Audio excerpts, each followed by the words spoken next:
What is the secret of freedom?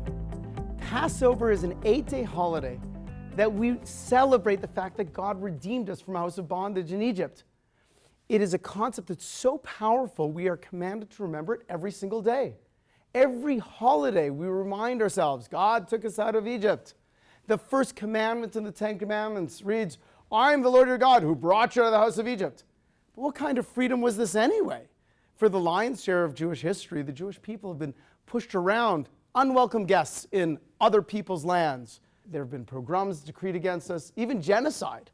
Is this the kind of freedom that we should celebrate eternally? We have to know, what is the secret of freedom? Are we even free today?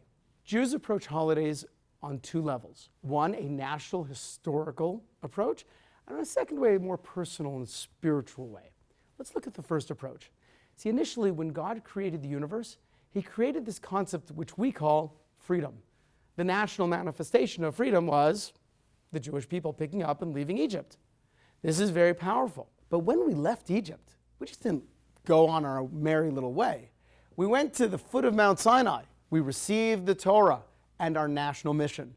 All of a sudden, we became the children of Israel, the ones who were to be a light unto the nations, to bring ethical monotheism to the world, and had our values that were defined by the Almighty in order to set a proper example for humanity.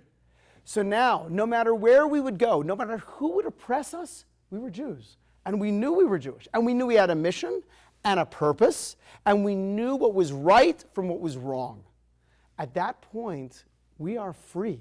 In the late 1970s and early 80s, in this former Soviet Union, it was forbidden to learn Torah or to practice Judaism. As a matter of fact, simply by watching this video, you could be thrown into prison.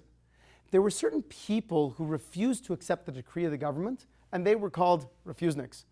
One particular refusenik recounted his experience in celebrating Passover in his jail cell. He managed to get his hands on a little bit of flour, and he mixed with water, and he made his own little cracker, his own matzah.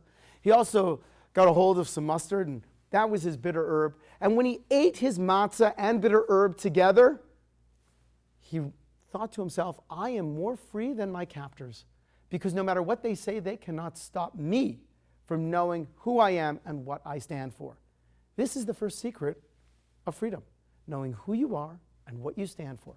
There's another story told about a man who really always wanted to be a charitable individual and study Torah, but he was very, very poor. So one day he bought a lottery ticket, and guess what? He won. After he won, he got all this money. What did he do? He studied Torah and distributed a lot of his funds to widows and orphans and schools, whatnot. Every single year, on the date that he won his lottery ticket, he would have a party for his friends. Unfortunately, he was a great guy, but not such a good businessman, and he ended up losing all of his money. Well, even after he became poor again, he's living in that same rundown shack in the outskirts of town.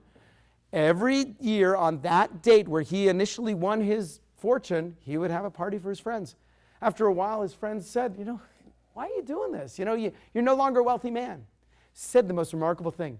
Said, before I became wealthy, I really thought to myself, I want to be a guy who studies Torah and distributes his money to the poor. But I didn't know if I was really that guy. Then the Almighty gave me that opportunity, and I am that guy. So even though today I don't have the money, and even though today I have to work hard from sunrise to sunset, and I can't study as much Torah, and even though today I don't have the money to distribute to the poor, I know I'm that guy. And I have gratitude to the Almighty for showing me that I was that guy.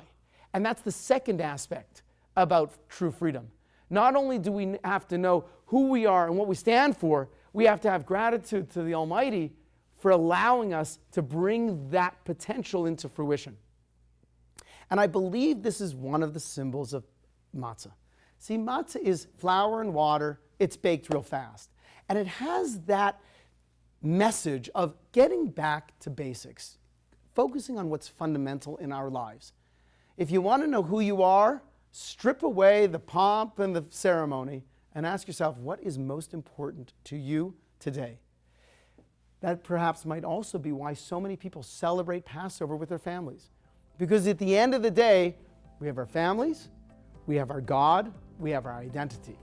When we can focus with gratitude on these most fundamental elements of our lives, then we can truly be free individuals.